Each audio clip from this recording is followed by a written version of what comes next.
చర్చలో మనతో పాటు బీఆర్ఎస్ సీనియర్ నాయకులు మాజీ కార్పొరేషన్ చైర్మన్ దేవిప్రసాద్ గారు జాయిన్ అవుతున్నారు. దేవిప్రసాద్ గారు నమస్తే. దేవిప్రసాద్ గారు, చాలా కీలకమైన అంశం మనం చూస్తున్నాం. కాళేశ్వరం ప్రాజెక్ట్ సంబంధించిన ఎన్డీఎస్ఏకు సంబంధించిన అంశం ఇది.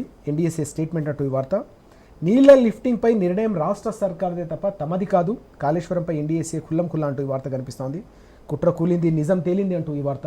ఇటీవల మనం చూసాం, ముఖ్యమంత్రి కావచ్చు, రాష్ట్ర ప్రభుత్వం కావచ్చు, ఎన్డీఎస్ఏ రిపోర్ట్ను బూచిగా చూపించి నీళ్లు ఎత్తడం లేదనే అంశం. దీనిపై బీఆర్ఎస్ చేసిన పోరాటం, కేటీఆర్ గారు స్వయంగా కన్నెపల్లి పంప్ హౌస్కి వెళ్ళి ప్రభుత్వాన్ని నిలదీసిన అంశాల నేపథ్యంలో ఎన్డీఎస్ఏ స్టేట్మెంట్ను మనం ఎట్లా చూడాల్సిన అవసరం? గుడ్ మార్నింగ్ రాజు గారు, వీక్షకులకు శుభోదయం. అంటే తెలంగాణ రైతాంగం నీటితో అల్లాడుతున్నటువంటి ఒక విపత్కర పరిస్థితుల్లో నీళ్ళు ఇవ్వాలి అనేటువంటి సోయి లేనటువంటి కాంగ్రెస్ ప్రభుత్వం కాళేశ్వరం మీద కుట్రలు చేస్తూనే ఉన్నటువంటి విషయాన్ని మనం చాలా సందర్భాల్లో చూసాం. కాళేశ్వరం ప్రాజెక్టు పనికిరాదని, కాళేశ్వరం ప్రాజెక్టు వల్ల లాభం లేదని, కాళేశ్వరం ప్రాజెక్టు అనవసరంగా కట్టారని, ఇట్లా రకరకాలుగా కేసీఆర్ ప్రభుత్వం మీద, కేసీఆర్ మీద, తెలంగాణ రైతాంగం మీద దుమ్ము పోసేటువంటి ప్రయత్నం కాంగ్రెస్ పార్టీ ఎన్నికల ముందు చేసింది, తర్వాత కూడా కంటిన్యూ చేస్తూనే ఉంది. మేడిగడ్డ దగ్గర 85-86 పిల్లలలో ఒక బ్లాక్లో జరిగినటువంటి ఘటన వల్ల అది రిపేర్ చేసి తెలంగాణ రైతాంగానికి నీళ్ళు ఇవ్వచ్చు అనేటువంటి విషయాన్ని అనేక సందర్భాల్లో రిటైర్డ్ ఇంజనీర్లతో సహా అనేక మంది నిపుణులు కూడా చెప్పినటువంటి అంశాన్ని మనం చూసాం. ఒకవేళ మేడిగడ్డ రిపేర్ చేసి నీళ్ళు ఇచ్చేటువంటి ప్రయత్నం చేస్తే ఆ నీళ్ళలో కేసీఆర్ కనబడతాడు అనేటువంటి ఒక దుగ్ధతో ఇవాళ రేవంత్ రెడ్డి చేస్తున్నటువంటి నాటకం ఇవాళ బట్టబయలైంది. ఎన్డీఎస్ఏ పేరు మీద బూచి చూపించి, ఎన్డీఎస్ఏ ఒకవేళ ఇవి ప్రాజెక్టులు సందిల్లా లేకుంటే అన్నారం బ్యారేజీలలో నీళ్లు నింపితే ఏదైనా జరుగుతాయి, కొట్టుకపోతే 44 గ్రామాలు కొట్టుకపోతాయి, భద్రాచలం కొట్టుకపోతుంది, మొత్తం మానవులందరూ కూడా నీటిలో తేలి ఆడతారు, ఈ విపత్కర పరిస్థితికి ఎవరు బాధ్యత తీసుకుంటారు అనేటువంటి ఒక దొంగ మాటలు మాట్లాడినటువంటి సందర్భాన్ని మనం తెలంగాణ ప్రజలంతా కూడా విన్నారు. కానీ ఇవాళ ఎన్డీఎస్ఏ చెప్తేనే నేను రిపేర్లు చేస్తా అని సాక్షాత్తు రేవంత్ రెడ్డి గారు ప్రెస్ మీట్ పెట్టి చెప్పినటువంటి సందర్భాన్ని చూసాం. కానీ అనేక సందర్భాల్లో కేటీఆర్ గారి, హరీష్ రావు కానీ, మా రిటైర్డ్ ఇంజనీర్లు కానీ ఎన్డీఎస్ఏకు సంబంధించినటువంటి విషయాన్ని స్పష్టం చేశారు. ఎన్డీఎస్ఏ అనేది కేవలం ఒక సాంకేతికపరమైనటువంటి అంశాలని సజెస్ట్ చేసేటువంటి సంస్థ మాత్రమే తప్ప అది కన్స్ట్రక్షన్ విషయంలో, మిగతా విషయంలో దాని పాత్ర లేదని పదే పదే చెప్పినప్పటికీ కూడా రేవంత్ రెడ్డి గారు పదే పదే ఎన్డీఎస్ఏ నివేదిక ఇచ్చింది. ఎన్డీఎస్ఏ ఒకవేళ ఇది రిపేర్ చేసి నీళ్లు నింపితే ఇబ్బందులు వస్తాయి అని పదే పదే చెప్పినటువంటి అంశాన్ని నిన్న ఒక మిత్రుడు వారికి వచ్చినటువంటి మెయిల్ ద్వారా, ఎన్ఆర్ఐ మిత్రుడు వారితో కన్వర్సేషన్ ద్వారా తెచ్చుకున్నటువంటి వాటి ద్వారా అందులో ఉన్నటువంటి ప్రధానమైనటువంటి ఎన్డీఎస్ఏ సభ్యుడు రాకేష్ తోతేజ ఇచ్చినటువంటి సమాధానం ఇవాళ ఈ కుట్రని మొత్తంగా కూడా కూల్చివేసింది అనేటువంటి విషయాన్ని చాలా స్పష్టమవుతుంది. వాళ్ళు ఏం చెప్పినారు, కాళేశ్వరం ప్రాజెక్టు నిర్వహణకు సంబంధించిన విధానపరమైన నిర్ణయాల్లో మా పాత్ర లేదు, బ్యారేజీల భద్రత, నిర్మాణ పటిష్టత వరకే మా పరిమితి, కాళేశ్వరం ప్రాజెక్టు విస్తృత ప్రయోజనాల రీత్యా రైతులకు నీళ్ళు ఇవ్వాలా వద్దా అనే దానిపై నిర్ణయం తీసుకోవాల్సింది రాష్ట్ర ప్రభుత్వమే అనేటువంటి విషయాన్ని చాలా స్పష్టంగా ఇందులో వాళ్ళు చెప్పినటువంటి అంశాన్ని. ఇక్కడ ఒక ప్రత్యేకమైనటువంటి పరిస్థితి ఇవాళ ఎలినో ప్రభావం అనేటువంటిది, సూపర్ ఎలినో ప్రభావం అనేటువంటిది దక్షిణాదిన తీవ్రంగా ఉంటుంది, తెలంగాణలో అధికంగా ఉంటుందని కేంద్ర ప్రభుత్వం హెచ్చరించింది, వాతావరణ నిపుణులు కూడా హెచ్చరించినటువంటి నేపథ్యం. ఇటువంటి సందర్భంలో తెలంగాణ రైతాంగానికి ఏ ఒక్క శాతం నీళ్లు లిఫ్ట్ చేసేటువంటి అవకాశం ఉన్నా కూడా దాన్ని సమర్థవంతంగా వినియోగించుకొని రైతాంగానికి నీళ్ళు ఇవ్వాలనేటువంటి లక్ష్యంతో ఏ ప్రభుత్వమైనా ముందుకు పోవాలి.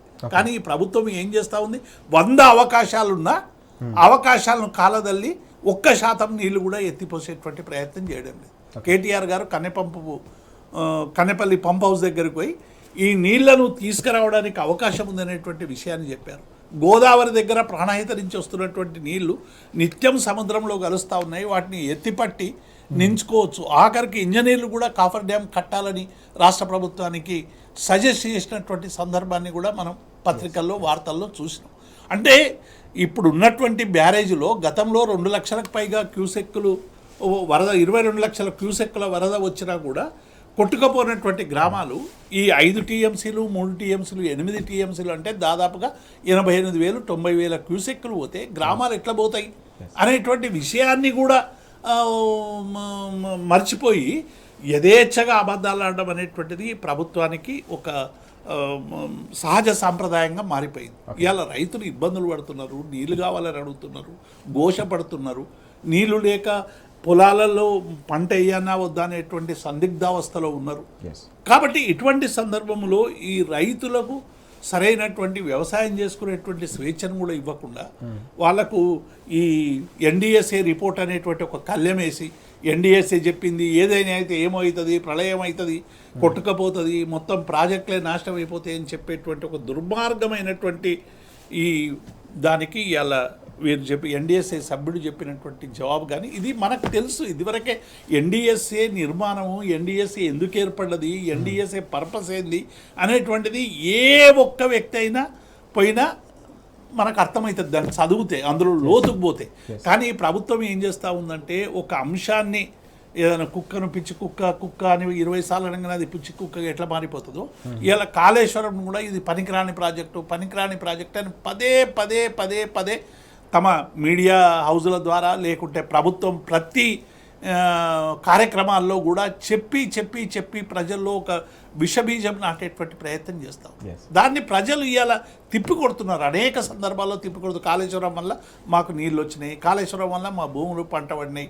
కాళేశ్వరం అంటే ఒక మేడిగడ్డ 86 పిల్లర్లే కాదు, అది Ranganayaka Sagar, Annapurna Sagar, Midmaneru, Yellampalli, gravity canals, pump హౌజులు అని చెప్పినప్పటికి కూడా ఇవి ఏవి కూడా వినకుండా చెవులో సీసం పోసినట్టు వాళ్ళు పాడిందే పాడరా పాసిపల్ల దాసరి అన్నట్టు అదే పనిగా ఇవాళ కాళేశ్వరం మీద విషం జల్లేటువంటి ప్రయత్నం చేస్తున్నారు.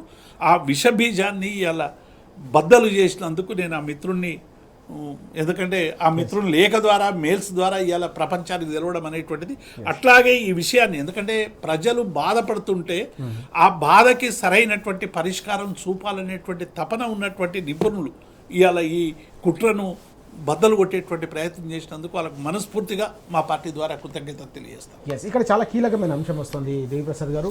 చాలా స్పష్టంగా ఇప్పుడు వాస్తవాలన్నీ కూడా ప్రజల ముందుకు వచ్చిన నేపథ్యం ఎన్డీఎస్ఏనే స్వయంగా తేల్చి చెప్పింది, మా పాత్ర లేదు, కేవలం మేము బ్యారేజీలకు సంబంధించిన భద్రత విషయం తప్ప నీటిని ఎత్తిపోసే విషయంలో రాష్ట్ర సర్కారు నిర్ణయమే అంతిమమని. ఈ క్రమంలో రాష్ట్ర ప్రభుత్వానికి సంబంధించిన బాధ్యత ఎట్లా ఉండాల్సిన అవసరం కనిపిస్తుంది. ఓపు కరువు ఛాయలో రైతాంగం అంతా కూడా అల్లాడుతున్న పరిస్థితి, కరువు తెలంగాణను పీడిస్తున్న ఈ క్రమంలో ఈ స్పష్టత వచ్చిన నేపథ్యంలో రాష్ట్ర ప్రభుత్వంపై ఎలాంటి ఒత్తిడి ఉందంటారు, ఏం డిమాండ్ చేస్తారు? ఇప్పుడు ఇదేమో కొత్తగా వచ్చిన ఒత్తిడి కాదు రాజుగారు. అంటే ఎన్డీఎస్ఏ రిపోర్టుకు సంబంధించినటువంటి విషయం ఎవడా నిద్రపోయినటువంటి వాడిని లేపొచ్చు, మనం నిద్ర లేవండి బాబు అని, నిద్ర పోతున్నట్టు నటించేవాడిని లేపలేము. ఈ కాంగ్రెస్ ప్రభుత్వం పరిస్థితి అట్లా ఉంది. కాంగ్రెస్ ప్రభుత్వానికి, రేవంత్ రెడ్డికి, ఉత్తమ్ కుమార్ రెడ్డికి, ఇంజనీర్లకు అందరికి కూడా ఎన్డీఎస్ఏలో ఏం చెప్పింది, ఎన్డీఎస్ఏ పరిధి ఏంది అనేటువంటి విషయం తెలుసు. తెలిసినప్పటికి కూడా ఆ బూచి చూపించి ఇవాళ కాళేశ్వరంను మేడిగడ్డను రిపేర్ చేసేటువంటి ప్రయత్నం చేయకుండా చేతులు ఎత్తేసేటువంటి ప్రయత్నం చేస్తుంది. దీని వెనుక కుట్ర ఏంటంటే ఒకవేళ అది రిపేర్ చేస్తే కేసీఆర్కు సంబంధించినటువంటి మళ్ళీ కేసీఆర్ నినాదం తెలంగాణ గుండెల్లో మారుమవుతుంది అనేటువంటి విషయాన్ని వాళ్ళు చెప్తారు. మీరు ప్రాజెక్టు రిపేర్ చేయకుండా కేసీఆర్ నినాదం మారుమవుతుంది, ఆయన అంత కష్టపడి ప్రాజెక్టు కడితే ఈ దుర్మార్గులు తట్టడి మట్టి వచ్చి దాన్ని రిపేర్ చేస్తలేరు అనేటువంటి భావనతో ఇవాళ రైతాంగం అంతా కూడా ఉంది.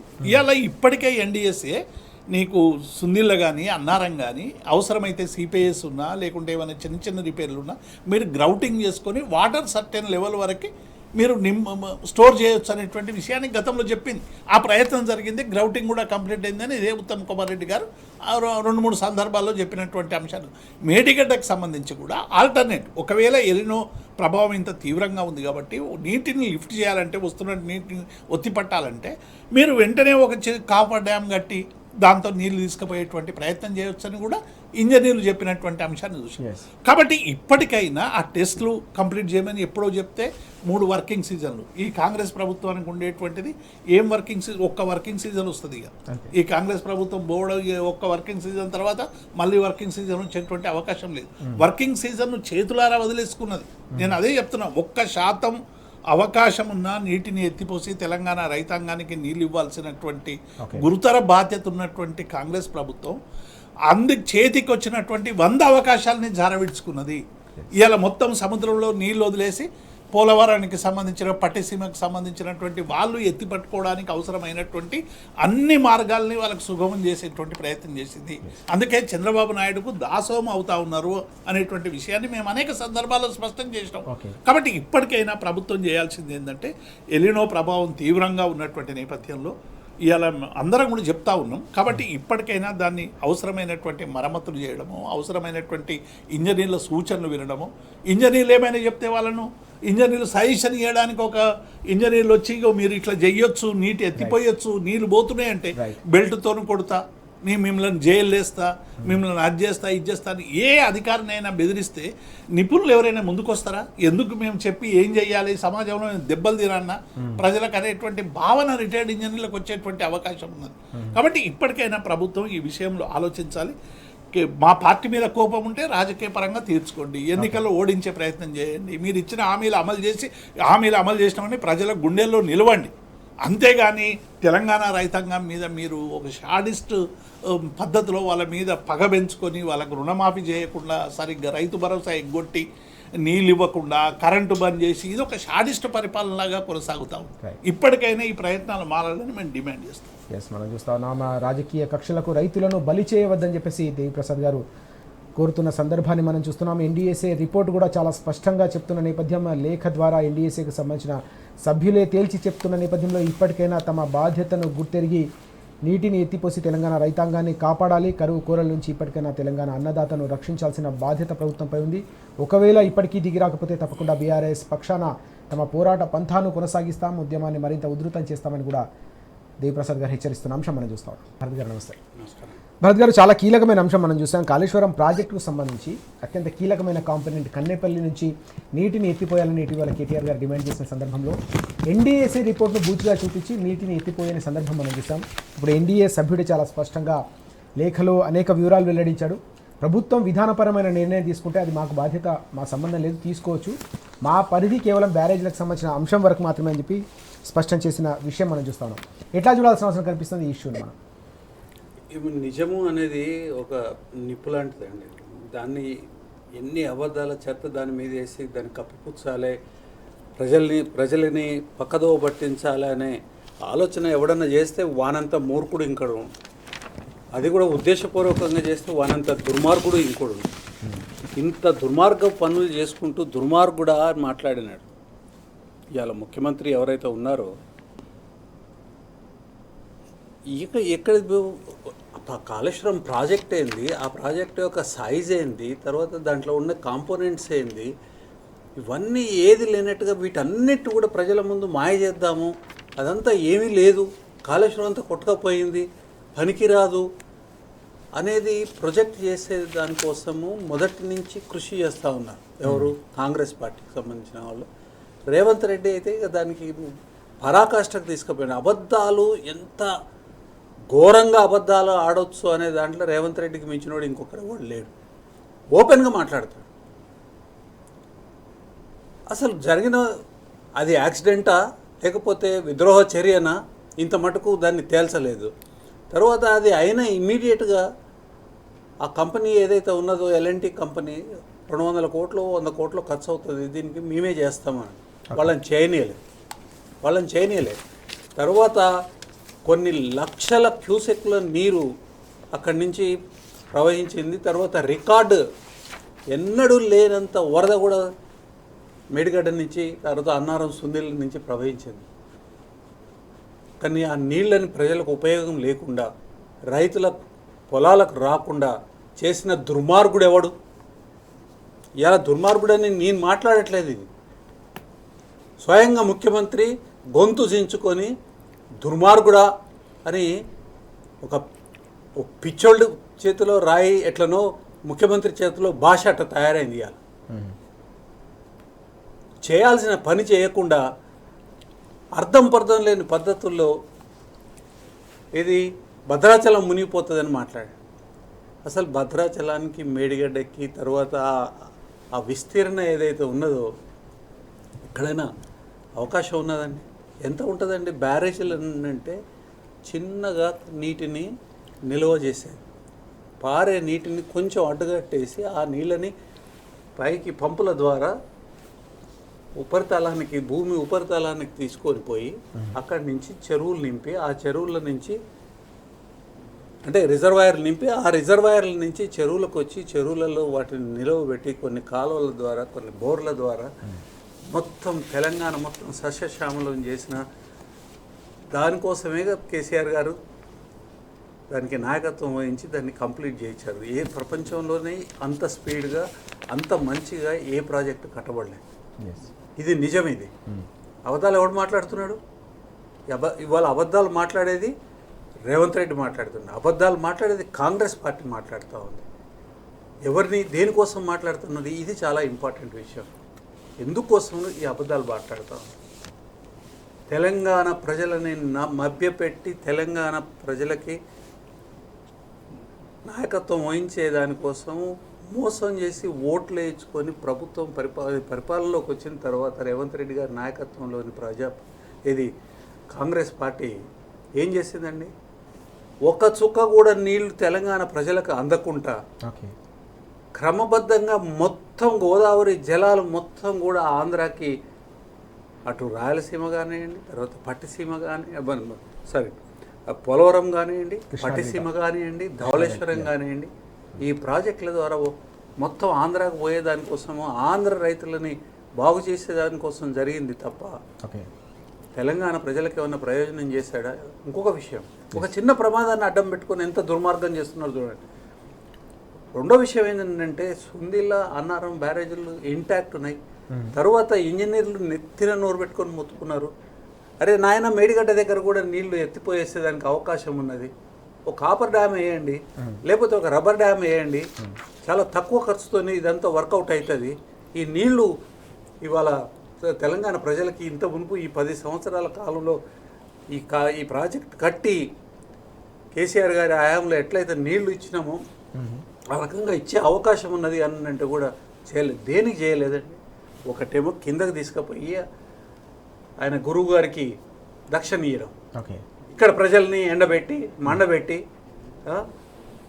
అనేక రకాల బాధలకు గురి చేసి 1100 మంది ఆత్మహత్య చేసుకున్నాడు. రా దుర్మార్గుడా, తెలుసుకో, నువ్వు దుర్మార్గుడివి, నీ పరిపాలన దుర్మార్గం, నీ ఆలోచనలు దుర్మార్గం. ఇవాళ కరెంటుకి డబ్బులు పే చేయొద్దు అనే ఉద్దేశంతో ఈ మొత్తము వ్యవసాయాన్ని పండబెట్టేదానికోసం కాళేశ్వరం మోటార్లని ఒక్కదాన్ని కూడా వాటిని వినియోగంలోకి తీసుకొని రాకుండా, వినియోగించకుండా బ్రహ్మాండంగా ఉన్న వ్యవస్థని ఎట్లా పండబెట్టిన దుర్మార్గుడు ఎవడు? రేవంత్ రెడ్డి. పచ్చి అబద్ధాలు మాట్లాడేది ఎవడు? రేవంత్ రెడ్డి. ఉంటుంది ముందు ముసళ్ళ పండగ ఉన్నది. ఈ ప్రభుత్వానికి, ఈ కాంగ్రెస్ పార్టీకి ఇట్లా హోల్సేల్గా ప్రజల్ని మోసం చేసి ఇవాళ రైతుల యొక్క ప్రాణాలకు వాళ్ళ ఉసురు తీస్తున్న ఈ ప్రభుత్వానికి బట్టలిపదీసి నడి బజార్లో వీళ్ళని శిక్షించే రోజు ఖచ్చితంగా వస్తుంది. ఎందుకు వస్తుంది అంటే ఇవాళ ప్రజలు ఏకమవుతా ఉన్నారు, ఈ దుర్మార్గాల్ని అర్థం చేసుకుంటా ఉన్నారు, నిజాలు బయటకు వస్తూ ఉన్నాయి. కాలాన్ని ఎవడు ఆపలేడు. కాలానికి ఒక శక్తి ఉంటుంది. కాలం శక్తిని తక్కువ అంచనా వేసి నడుస్తుంది కదా అని చెప్పి ఇష్టానికి చేస్తే కాలం బట్టలిపదీయడమే కాదు, బట్టలిపదీసి లోపటేసి ఏం చేయాలో ప్రజలు అది చేస్తారు, ఖచ్చితంగా చేస్తారు. దుర్మార్గుడు అని మాట్లాడతావా? ఒక ప్రాజెక్టు అంత అనన్య సామాన్యమైన ఒక ప్రాజెక్టుని చాలా తక్కువ కాలంలో కట్టి వాటిని ప్రజలకు అందుబాటులో తీసుకొచ్చిన ఒక దార్శనికుడిని పట్టుకొని అడ్డగోలుగా మాట్లాడే నువ్వు దుర్మార్గుడివి, నీ ఆలోచనలు దుర్మార్గం, ఈ రాష్ట్రానికి చేసే నష్టం దుర్మార్గం. రైతులకి కరెంట్ ఇవ్వకుండా నిన్న ఒక్కరోజు నేను హైటెక్ సిటీ ప్రాంతంలో ఉంటాను. అంటే ఐటీ ఇండస్ట్రీ కంప్లీట్గా అక్కడ అంటే బాగా డెన్సిటీ ఉన్న ఏరియాలో నేను ఉంటాను. ఒక 2 గంటల కాలంలో 19 సార్లు కరెంటు పోయింది వచ్చింది. ఇది ఎవరి దుర్మార్గం వల్ల జరుగుతా ఉంది? నీ పరిపాలన దుర్మార్గం వల్ల జరుగుతూ ఉంది. ఇవాళ రోడ్ల మీద ట్రాఫిక్ కూడా అంటే కనీస విషయాలు కూడా పట్టించుకోలేని, తర్వాత వ్యవస్థల్ని సక్రమైన మార్గంలో నడిపించలేని చేతగానితనము, తర్వాత క్రిమినల్ నెగ్లిజెన్స్ ఎవడైతే చేస్తున్నాడో వాడు దుర్మార్గుడు. నీ ఆధ్వర్యంలో జరుగుతుంది కాబట్టి, నీ చేతగానితనం కాబట్టి నువ్వు ఉద్దేశపూర్వకంగా ఇవన్నీ చేస్తున్నావు అనే ఆరోపణ మానించి మేము ఖచ్చితంగా, ఎందుకంటే ఆధారాలతో మేము నిరూపించగలిగే ఆరోపణ చేస్తున్నాం కాబట్టి దానికి ఆ పని చేసేటోడు వాడు దుర్మార్గుడు. అది నువ్వు చేస్తున్నావు కాబట్టి నువ్వు దుర్మార్గుడివి. ఇవాళ ప్రజలకి నీళ్లు రాకుండా ఎల్నినో లాంటి పరిస్థితులలో సాగునీరు లేకుండా, తాగునీరు లేకుండా నువ్వే మాట్లాడిన నీ మంత్రివర్గమే, నీ మంత్రి నీళ్ళ మంత్రి ఇవాళ తాగునీరుకి తప్ప సాగునీరుకి మేము వ్యవస్థ చేయలేమని అనేది మాట్లాడడం దుర్మార్గం. తలాపున్న గోదావరి దేశంలో ఏ నది పారినంతగా గోదావరి ప్రాణహిత నీళ్లు కంటిన్యూస్గా వచ్చే పరిస్థితుల్లో వాటిని నువ్వు ఒడిసిపట్టలేక, ఉన్న వ్యవస్థలను వాడుకోలేక, ఉద్దేశపూర్వకంగా వాటిని పండబెట్టిన వాడు దుర్మార్గుడు. రైట్.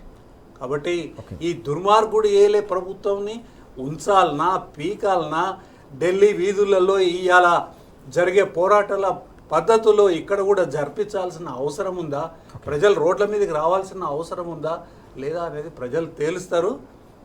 మీ ఇట్లాంటి దుర్మార్గుల బట్టలు ఇప్పదీసి బజార్లో వాళ్ళ నిజమైన నైజాన్ని బయట పెడతారు.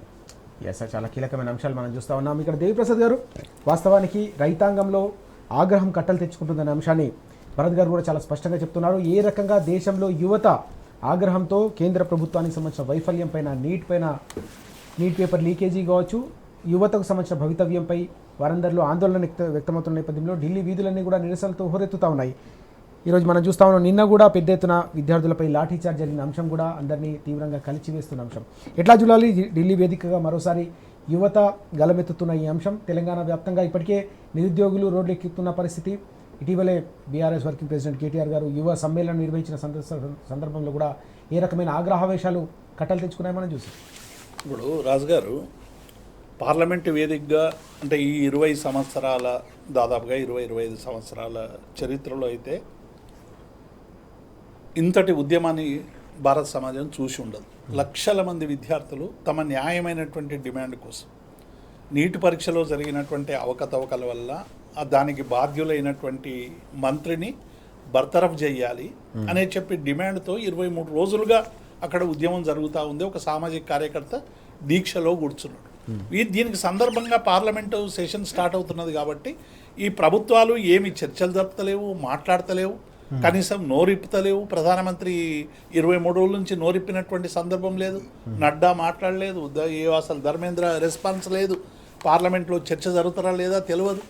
ఇది ఒకవైపు జరుగుతుంది. రెండో వైపు అసలు కాంగ్రెస్ పార్టీ ఒక ప్రధాన ప్రతిపక్షంగా ఉన్నటువంటి పార్టీ నీటి మీద ఇంత గందరగోళం జరుగుతూ ఉంటే, లక్షలాది మంది విద్యార్థులకు నష్టం జరుగుతూ ఉంటే, 23 మంది మరణిస్తూ ఉంటే ఎన్నడూ పెదవి విప్పనటువంటి సందర్భాన్ని మనం నిన్నటి వరకు చూసినాం. విద్యార్థుల వీరోచితమైనటువంటి పోరాటాల వల్ల అనివార్యంగా పెదవి విప్పాల్సినటువంటి ఒక అనివార్య స్థితికి ఇలా కాంగ్రెస్ నిన్న నెట్టబడ్డదని మొత్తం పత్రికలన్నీ కూడా రాస్తున్నటువంటి నేపథ్యాన్ని చూసాం. అంటే శాంతియుతంగా ర్యాలీ చేస్తున్నటువంటి వాళ్ళని మీరు విచ్చలవిడిగా బీజేపీకి అనుబంధ సంఘాలకు సంబంధించినటువంటి వాళ్ళ కార్యకర్తల చేతికి లాఠీలు ఇచ్చి, వాళ్ళ చేతికి రాళ్ళు ఇచ్చి మీరు శాంతియుతంగా ధర్నా జరుపుతున్నటువంటి విద్యార్థుల మీద విచ్చలవిడిగా నిర్బంధం చేసి, లాఠీచార్జ్ చేసి, అనేక మంది రక్తాలు కోరేటట్టు ఒక షాడిజంతో, అంటే భారతీయ జనతా పార్టీ భావజాలానికి వ్యతిరేకంగా ఉన్నటువంటి శక్తుల రక్తాన్ని కళ్ళదూస్తామనేటువంటి ఒక అక్కస్తో మొత్తంగా కూడా ర్యాలీ మీద అటాక్ జరిగింది అనేటువంటి విషయం ఇలా చాలా స్పష్టంగా వాళ్ళు చేసేటువంటి డిమాండ్లు ఏంటి రాజు గారు చాలా స్పష్టంగా చెప్పారు. ధర్మేంద్ర ప్రధాన్ రాజీనామా చేయాలి, నీటికి సంబంధించినటువంటి 23 మందికి ₹1 కోటి ఏదో కంపెన్సేషన్ ఇవ్వాలని చెప్తారు. ఇంత న్యాయమైనటువంటి డిమాండ్ను కూడా మీరు పరిష్కరించకుండా ఒక వేరే దేశం మీద దాడి చేసినట్టు, అసలు వాళ్ళు ఇంత శాంతియుతంగా పోతుంటే రాత్రి పోయి వాళ్ళు పడుకొని జంతర్ మంతర్ దగ్గర లక్షలాది మంది విద్యార్థులందరూ కూడా రాత్రికే వచ్చి పడుకుంటే వాళ్ళను డిస్టర్బ్ చేయడానికి కూడా రకరకాల ప్రయత్నాలు జరిగినాయి. రాత్రి అంబులెన్స్ పోతున్నది అనేటువంటి ఒక డ్రామా పెట్టి, లేకుంటే ఇంకొకటి పెట్టి, రకరకాలు పెట్టి వాళ్ళని డిస్టర్బెన్స్ చేసేటువంటి ప్రయత్నం చేశారు.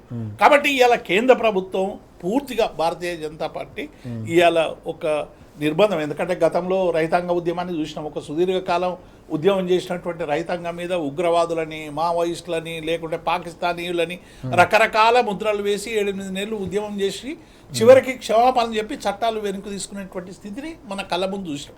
ఇవాళ విద్యార్థుల విషయంలో కూడా ఇంతమంది విద్యార్థులు చేస్తుంటే వాళ్ళ మీద రకరకాల ముద్రలేసి వాళ్ళు జాతికి వ్యతిరేక శక్తులు, లేకుంటే పాకిస్తాన్ అనుకూల శక్తులు, లేకుంటే మతోన్మాదులు, లేకుంటే కమ్యూనిస్టులు, లేకుంటే ఇంకొకటి అనేసి నువ్వు ఆ సమస్యను పక్కదారి పట్టించేటువంటి ప్రయత్నం చేస్తావు.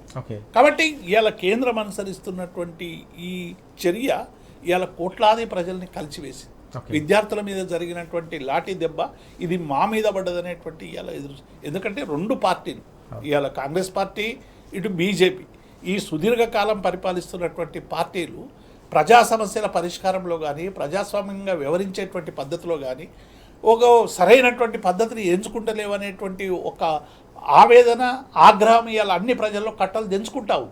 కాబట్టి ఆ సీజేపీ ఇచ్చినటువంటి పిలుపుకు ప్రజలందరూ కూడా ఎందుకు స్పందించరు? ఇందులో నిజాయితీ ఉంది, ఇది న్యాయమైనటువంటి డిమాండు, ఒక స్వతంత్ర సంస్థ ఇచ్చినటువంటి డిమాండ్ పట్ల ఇంత కర్కశంగా వ్యవహరించాల్సినటువంటి అవసరం ఏమొచ్చింది అనేటువంటి ఒక భావన ఏరుస్తుంది. అందుకే విద్యార్థులు ఎక్కడికక్కడ నిరసన ప్రదర్శన చేస్తూ ఉన్నారు. ఎవరు పిలిచింది లేదు, మీరు ఇంటర్నెట్ క్లోజ్ చేసిండ్రు, మొత్తం అనేక రకాలుగా వాళ్ళని ఇబ్బంది పెట్టే ప్రయత్నం చేసినా కూడా వాళ్ళు చిన్న మెసేజ్లు పెట్టుకొని ఇవాళ ఎక్కడెక్కడి నుంచో వచ్చారు. హైదరాబాద్ నుంచి కూడా ఇంట్లో తల్లిదండ్రులకు చెప్పకుండా మేము ఇక్కడికి వచ్చినామని చెప్పి వాళ్ళు మాట్లాడినటువంటి మాటలు చూసినాం. రాజస్థాన్ నుంచి వచ్చారు, ఉత్తరప్రదేశ్. ఎందుకు వచ్చారు వీళ్ళందరూ అంటే ప్రజాస్వామ్యాన్ని కాపాడాలి, విద్యార్థులకు అండగా ఉండాలి. వాళ్ళు లేకపోతే మీరు నీట్ నీట్ ఎగ్జామ్ రాశారని శల్య పరీక్ష చేస్తున్నారు. ఏదైనా ఒక ఉద్యమం జరిగితే, రైతాంగ ఉద్యమం జరిగితే ఆ ఉద్యమానికి సంబంధించి మద్దతు ఇచ్చేటువంటి వాళ్ళందరూ వస్తారు. వాళ్ళ తల్లిదండ్రులు వస్తారు, పేరెంట్స్ వస్తారు, అయ్యలు వస్తారు, అమ్మలు వస్తారు, విద్యార్థులు కూడా వస్తారు. కేవలం నీటి విద్యార్థులే రావాలి అనేటువంటి పద్ధతిలో ఇవాళ భారతీయ జనతా పార్టీ మాట్లాడే ప్రయత్నం. మీడియా హౌజులను చూస్తూ ఉంటే ఎంత కోపం వస్తూ ఉందంటే బరాబర్ చేసింది తప్పు అని చెప్పడానికి సాహసించకుండా విద్యార్థులు చేసిందే తప్పని ఘోషిస్తున్నటువంటి మీడియా హౌజులు కూడా ఇలా మన కళ్ళ ముందు కనబడుతూ ఉన్నాయి. కాబట్టి ఇటువంటి విషయాల్లో ప్రభుత్వం చాలా జాగ్రత్తగా ఉండాలి, సెన్సిటివ్గా ఉండాలి. విద్యార్థుల సమస్య, ఈ సమస్యను మీరు సరైనటువంటి రీతిలో పరిష్కరించలేదు, మొత్తం పేపర్లన్నీ కూడా 151 సార్లు లీక్ అయినాయి అని చెప్పేటువంటి ప్రయత్నం చేస్తాను.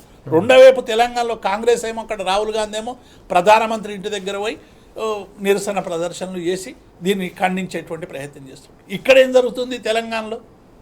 రాజుగారు మనం చూసినాం, దిల్సుఖ్ నగర్లో, అశోక్ నగర్లో మీరు ఇచ్చిన హామీలు అమలు చేయండి అయ్యా బాబు అని చెప్పి విద్యార్థులందరూ కూడా రోజు నిరసనలు చేస్తుంటే వాళ్ళ వీపులు విమానం మూత మోగిస్తూ ఉన్నారు. వాళ్ళని రోజు లాఠీ చార్జ్ చేసి వేస్తూ ఉన్నారు. చివరికి బీఆర్ఎస్ పార్టీ యువ సంగ్రామం పేరు మీద సభ పెడితే కూడా సభకు పర్మిషన్ ఇవ్వకుండా వచ్చే వాళ్ళని అడ్డుకునేటువంటి ప్రయత్నం చేసి నిర్బంధం చేసేటువంటి ప్రయత్నం చేశారు. మీరేమో ఇక్కడనేమో ప్రతి ప్రజా సమస్యను అణచడానికి, నిర్బంధం చేయడానికి ఉపయోగించుకుంటున్నారు. ఈ నిరసనలు ఎందుకు? కాంగ్రెస్ నిరసనలు అంటే రాహుల్ గాంధీని అరెస్ట్ చేసినందుక నీటి విద్యార్థుల సమస్య పరిష్కారం కోసమా? నిన్న ఎక్కడ ఆ డిమాండ్ కనబడలే మనకు. ఆ డిమాండ్ అంతా ఎక్కడెక్కడ మా రాహుల్ గాంధీని పట్టుకుంటారా? మా రాహుల్ గాంధీని అరెస్ట్ చేస్తారా? రాహుల్ గాంధీ ఏమో 8 దెబ్బలైనా నేను పడతా అని చెప్తున్నాడు కదా, అది పక్కకు పెట్టండి.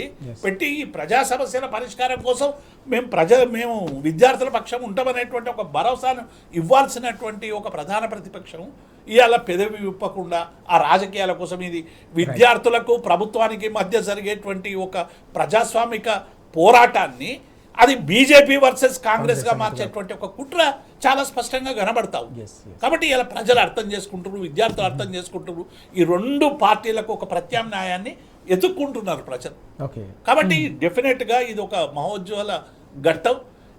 ఈ ఘట్టంలో పాల్గొన్నటువంటి విద్యార్థులకు అందరికి కూడా ఇలా అన్ని రాజకీయ పార్టీలు కూడా అండ ఉండాల్సినటువంటి సందర్భం ఉంది. మనం చూస్తున్నాం దేశ చరిత్రలో ఇది ఒక మహోజ్వలమైన ఘట్టంగా అభివర్ణిస్తూ ఉన్నారు దేవిప్రసాద్ గారు. ఇటీవలి కాలంలో యువత ఈ స్థాయిలో తమ ఆగ్రహావేశాలను కట్టలు తెంచుకునేలాగా నిరసనల్ని హోరెత్తించిన సందర్భం దేశ చరిత్రలో లేదు. యువతలో పెరుగుతున్న అసహనానికి కావచ్చు, యువతలో ప్రభుత్వాలు తీసుకుంటున్న నిర్ణయాలు కావచ్చు, ప్రభుత్వాల వైఫల్యాలపై పెరుగుతున్న అసహనానికి ఇది నిదర్శనం. ప్రభుత్వం ఇప్పటికైనా గుణపాఠం నేర్చుకోవాల్సిన అవసరం కనిపిస్తుంది.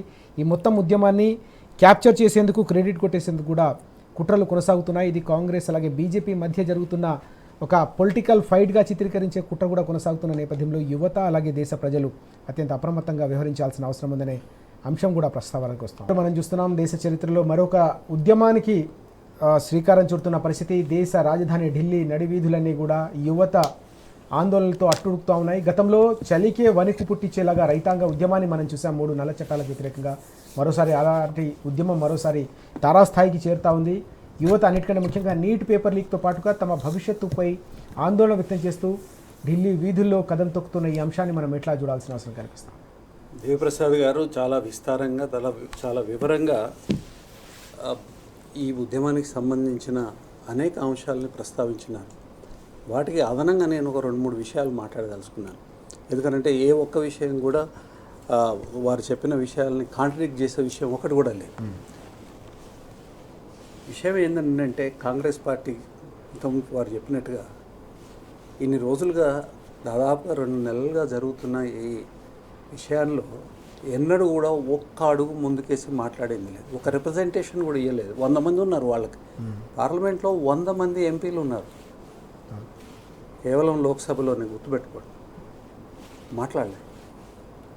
తరువాత ఈ సిపిజే ఏదైతే ఉందో కాక్రోచ్ జనతా సిజేపీ ఏదైతే ఉన్నదో ఎప్పుడైతే ఈ ఉద్యమాన్ని మొదలుపెట్టింది ఒక ఫ్రస్ట్రేషన్తో, తరువాత ఈ సమాజంలో భారత సమాజంలో ఇవాళ జరుగుతున్న అనేక విషయాల మీద ఫ్రస్ట్రేషన్తో కోపంతో తర్వాత ఏదో ఒకటి చేయాలని ఒక ఉద్విగ్నభరితమైన భావంతో ఇవాళ విద్యార్థులు ఒక దగ్గరికి చేరి ఇవాళ ఈ దుర్మార్గాన్ని ఎదిరిస్తున్న క్రమంలో అది ఒక తారాస్థాయికి చేరింది. జంతర్ మంతర్ మూమెంట్ ఏదైతే ఉందో ఒక తారాస్థాయికి చేరింది. ఈ విషయం నుంచి 2 విషయాలు, ముఖ్యంగా 2 విషయాలు విద్యార్థులు గమనించాలి. ఈ ఉద్యమానికి నాయకత్వం ఇచ్చే నాయకత్వం కానివ్వండి, దీంట్లో పార్టిసిపేట్ చేసే విద్యార్థులు కానివ్వండి, యువకులు కానివ్వండి, దేశభక్తులు కానివ్వండి, గమనించాల్సింది ఏంటంటే రాహుల్ గాంధీ కాంగ్రెస్ పార్టీ ఏదైతే ఉన్నదో మోడీ బీజేపీకి అమ్ముడుపోయి ఇంత ఉద్యమం జరుగుతుంటే, ఇంత వాళ్ళ ప్రాబ్లమ్స్ని ఇంత ముందుకు తీసుకొచ్చి మాట్లాడుతుంటే ఇన్ని రోజులు రాలేదు. ఇవాళ ఒక ఫ్లాష్ పాయింట్కి వచ్చి ఇవాళ దేశ పరిపాలకుల్ని గల్లాబట్టి నిలదీస్తున్న క్రమంలో సడన్గా రాహుల్ గాంధీ గారు రంగంలో దిగుతారు, ప్రియాంక గాంధీ గారు రంగంలో దిగుతారు, కాంగ్రెస్ నాయకులంతా రంగంలో దిగి చక్కగా దుర్భేద్యమైన ప్రదేశం ఏదైనా ఢిల్లీలో ఉంది అని అంటే రాష్ట్రపతి భవన్ ముందుకు పోవచ్చు, ప్రధానమంత్రి ఇంటి ముందుకు పోలేదు. అక్కడ పోతారు, ఆడ కూర్చుంటారు, ఆడ లొల్లి చేసే ప్రయత్నం చేస్తారు. మీడియా అంతా సడన్గా అక్కడికి వస్తుంది. మీడియానే కాదు, స్వయంగా కేంద్ర మంత్రి వస్తాడు ఒక ఆయన, వచ్చి ఆయన సంప్రదింపులు చేస్తాడు. ఏంది దీని ఉద్దేశం ఏంది? ఆ తర్వాత వాళ్ళని ఏదో అరెస్ట్ చేసిన కార్యక్రమం ప్రహసనం, దీని ఉద్దేశం ఏందని అంటే ఇవాళ ఉద్యమం ఏదైతే ఉన్నదో ఆ ఉద్యమ నాయకత్వాన్ని పాతాళంలోకి తొక్కాలి. ప్రజల యొక్క దృష్టి ఉద్యమ నాయకత్వం వహించేది సిజేపీ కాదు, కాంగ్రెస్ పార్టీనే. కాంగ్రెస్ పార్టీని ప్రొజెక్ట్ చేయాలి. ఎందుకంటే వాడు ఎప్పుడంటే అప్పుడు అమ్ముడుపోవడానికి రెడీగా ఉంటాడు. రాహుల్ గాంధీ అనేటోడు ఎప్పుడంటే అప్పుడు బీజేపీకి అమ్ముడుపోయేదానికి రెడీగా ఉంటాడు. గుజరాత్లో ఎన్నికలు అవుతుంటే గెలిచే అవకాశాలు ఉంటే ఆమ్ ఆద్మీ పార్టీతో పొత్తు పెట్టుకోడు, గుజరాత్కు పోయి ఆ అసెంబ్లీ ఎన్నికలలో ప్రచారము చేయడు. దేనికోసం చేయలేదు నువ్వు? అంతకన్నా ఇంపార్టెంట్ వ్యవహారం ఏదైనా ఉందా? బీజేపీ పార్టీని నువ్వు బయటనేమో రాజ్యాంగాన్ని పట్టుకొని అబద్ధాలు ఆడతావు. ఎందుకు దీంట్లో ఇవాళ ఉద్యమకారులు అప్రమత్తంగా ఉండాలని అంటే ఇదే రాహుల్ గాంధీ తెలంగాణలో ఎన్నికల ముందొచ్చి అశోక్ నగర్ చౌరస్తాలో కూర్చొని ఏం చేసిండో మీరు ఒకసారి చూసుకోవాల్సిన అవసరం ఉన్నది. ఈ రాహుల్ గాంధీ అనేటోడు పచ్చి మోసగాడు, అమ్ముడు పోయేటోడు, ఉద్యమాలను తాకట్టు పెట్టేటోడు, ఉద్యమాల యొక్క ఊపిరిని తర్వాత దాని ఆశయాలని వాళ్ళ ఓట్ల కోసం వాళ్ళ స్వార్థం కోసం ఉపయోగించుకొని ఆ తర్వాత ఆ ఉద్యమకారులందరినీ కూడా అణిచివేసిన సందర్భం తెలంగాణ కన్నా గొప్ప సందర్భం ఇంకొకటి లేదు. అది తెలుసుకోవాల్సిన అవసరం ఉన్నది. వీళ్ళని మీరు ప్రజల యొక్క మద్దతు తీసుకోండి, ఓకే, చిన్న చిన్న పొలిటికల్ పార్టీల మద్దతు తీసుకోండి, ప్రజా సంఘాల యొక్క మద్దతు తీసుకోండి, పౌర సమాజం మద్దతు తీసుకోండి. కానీ ఇట్లాంటి మేక ఉన్న పులులు ఎవరైతే ఉన్నారో తొడేళ్ళు పులులకి ఒక పౌరుషం ఉంటుంది, ఓకే, తొడేళ్ళు. ఇట్లాంటి తొడేళ్ళు హైనాలని మీరు దగ్గరకు రానియకండి. ఓకే, దేశం మొత్తం కూడా ఇది తెలుసుకోవాల్సిన అవసరం ఉన్నది. ఓకే, ఇంగ్లీష్ భాషలో మాట్లాడే నాయకులు ఖచ్చితంగా ఈ విషయాన్ని నేషనల్ మీడియా కానివ్వండి, నేషనల్ సోషల్ మీడియాలో తప్పనిసరిగా తెలియజెప్పాల్సిన అవసరం ఉంది. లేకపోతే ఈ దుర్మార్గులు తర్వాత దీనికి బీజేపీనే తోడ్పాటు చేస్తుంది.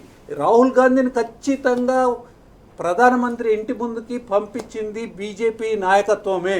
ఓకే, ఇంకొక విషయం కూడా గమనించాల్సిన అవసరం ఉందండి. రైట్, ఇంకొక విషయం ఏంటంటే పోలీసులు, తెలంగాణ రాష్ట్రంలో ఉన్న పోలీసులు కొంచెం అప్రమత్తంగా ఉండాల్సిన అవసరం ఉంది. పద్ధతి ప్రకారం నడుచుకోవాల్సిన అవసరం ఉంది. ఢిల్లీ వీధుల్లో ప్లేన్ క్లోత్స్లో కొంతమంది రౌడీలు, తర్వాత బీజేపీ అనుబంధ సంఘాల సభ్యులు లాఠీలు తీసుకొని, డ్రెస్సులు లేవు, నేమ్ ప్లేట్ లేవు, ఏది లేవు, వాడు పోలీసులా రౌడీలా కూడా తెలియదు, వాళ్ళందరిని ఐడెంటిఫై చేయమన్నారు. ఒకవేళ ప్లేన్ క్లోత్స్లో ఉన్న పోలీసులు చేసినా, యూనిఫామ్లో ఉన్న పోలీసులు చేసినా వాళ్ళ మీద కేసులు కట్టమని చెప్పారు. ఆల్రెడీ 11 కేసులు కట్టారు. ఓకే, విచ్చలవిడిగా అధికార పార్టీకి, అధికారంలో ఉన్న వాళ్ళకి మనం సేవ చేస్తే సరిపోతుంది.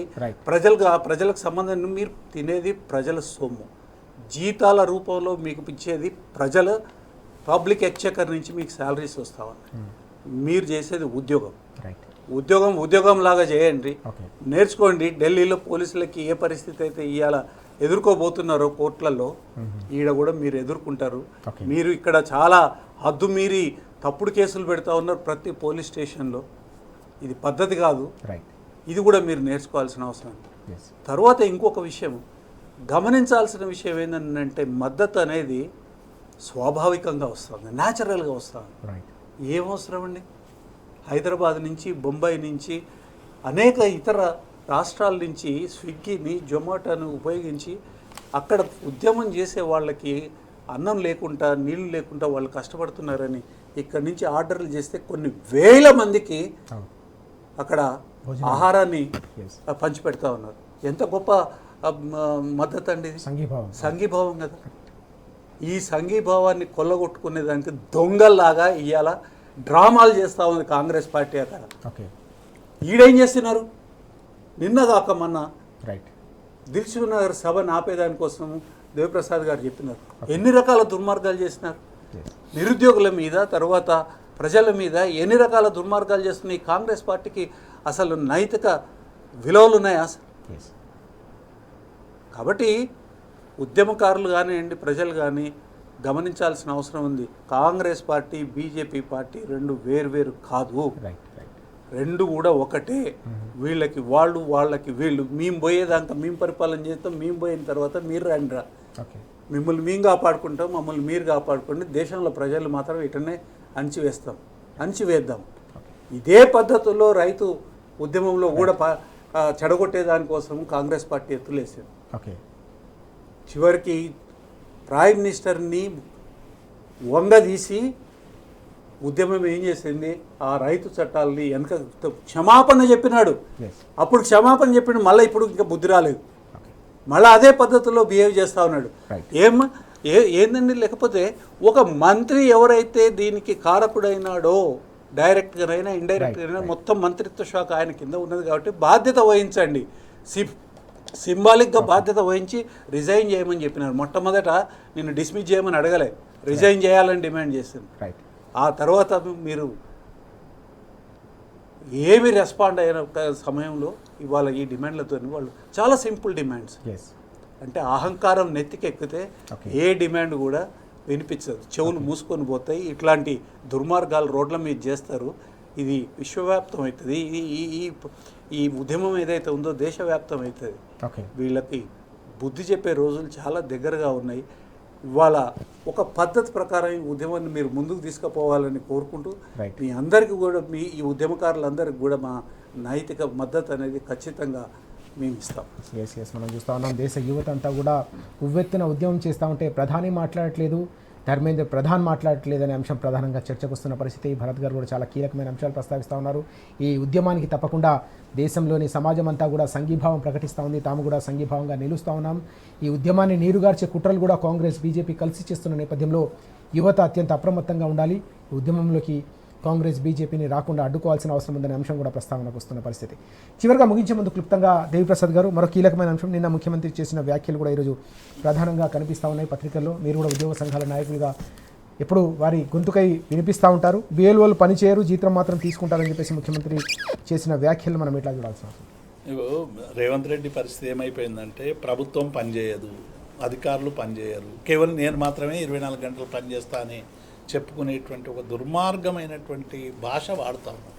ఇవాళ బిఎల్ఓలు నిరంతరం కష్టపడి 36,000 బూతులలో 2 బిఎల్ఏలు సరైన శిక్షణ లేకున్నా, మీరు సరైన ఎన్యుమరేషన్ లేకున్నా, సరైనటువంటి సౌకర్యాలు కలిగించకుండా ఇవాళ ప్రజల దగ్గరికి పోయి వాళ్ళు ఈ సర్కు సంబంధించినటువంటి విషయంలో అనేక ఇబ్బందులు పడుతున్నారు. నేను చూస్తున్నా స్వయంగా 14 గంటలు 16 గంటలు పనిచేస్తున్నారు. పాపం చాలా మెంటల్ టెన్షన్ పోతూ ఉంది. రోజు 1000 ఫోన్లు వస్తూ ఉన్నాయి వాళ్ళకు.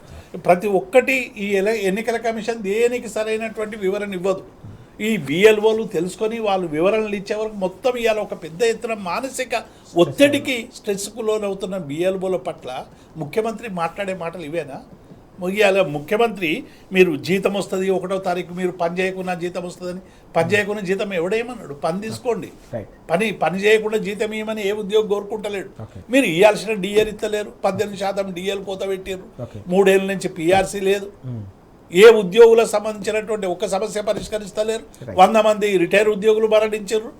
ఉద్యోగులకు సంబంధించిన ఏవైనా డిమాండ్లు వచ్చినప్పుడల్లా ఉద్యోగుల మీద బురద జల్లడం, ఉద్యోగుల్ని అవమానించడం అనేటువంటిది ఒక పరిపాటిగా ఈ ముఖ్యమంత్రికి మారింది. ఇది మానుకోవాలని హెచ్చరిస్తాం.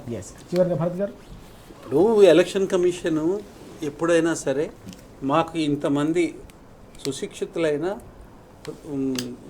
వ్యక్తులు కావాలి, అది కూడా ప్రభుత్వ ఉద్యోగుల నుంచే కావాలి అని కోరుతారు. ఎవరిచ్చిండ్రండి బిఎల్ఓలని? పాపం వాళ్ళ స్థాయికి తగ్గ దానికన్నా 3 అంతలు 4 అంతలు పనిచేస్తూ ఉన్నారు. వాళ్ళకున్న విజ్ఞాన సంపద ఏదైతే ఉంటుందో ఆ ఉద్యోగానికి దానికన్నా ఇది చాలా టఫ్ జాబ్. ఈ జాబ్ చేస్తూ ఉన్నారు. సిగ్గులు అచ్చ లేకుండా అసలు ఎంత దుర్మార్గం అండి అట్లా మాట్లాడడం. ఇవాళ ముఖ్యమంత్రి మాట్లాడతారా? ఈ రాష్ట్రంలో ఉదాహరణలు ఉన్నాయండి. కేసీఆర్ గారు పరిపాలించిన కాలంలో ప్రతి గవర్నమెంట్ ప్రోగ్రామ్ ఏదైతే ఉందో సక్సెస్ఫుల్గా టైం లోపట నిర్దేశితమైన సమయం ఏదైతే ఉందో ఆ సమయం లోపల కంప్లీట్ చేసింది ఉద్యోగులండి. అందుకనే ఉద్యోగులకి ఎక్కడ లేని, ఏ రాష్ట్రాల్లో లేనంత శాలరీ ఇంక్రీజ్ కానివ్వండి, అదంతా కూడా కేసీఆర్ గారు చేసినారు. అట్లాంటి తర్వాత ఒక రోజులో మొత్తం రాష్ట్రం మొత్తం సర్వే చేశాను. టోటల్ సర్వే, సకల జనుల సమగ్ర సర్వే చేసినారు. అంటే ఉద్యోగులని వాళ్ళకి వాళ్ళని పంపించింది ఎవరు? ఎలక్షన్ కమిషన్కి బిఎల్ఓలని ఎవరిని ఇవాళ ఉన్న బిఎల్ఓలను పంపించింది ఎవరు?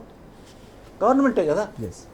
మరి ఒకప్పుడు చేసిన వాళ్ళు ఇవాళ చేయలేకపోతున్న కారణం ఏంది? ఎందుకు అంటే వాళ్ళ స్థాయికి మించిన పని మీరు అప్పచెప్పినారు, అయినా పని చేస్తూ ఉన్నారు, ఒత్తిడి తీసుకుంటున్నారు. దుర్మార్గం ఏంటంటే కొంతమంది సూసైడ్ చేసుకున్నారు. ఈ ఒత్తిడి భరించలేక సూసైడ్ చేసుకోవాలి.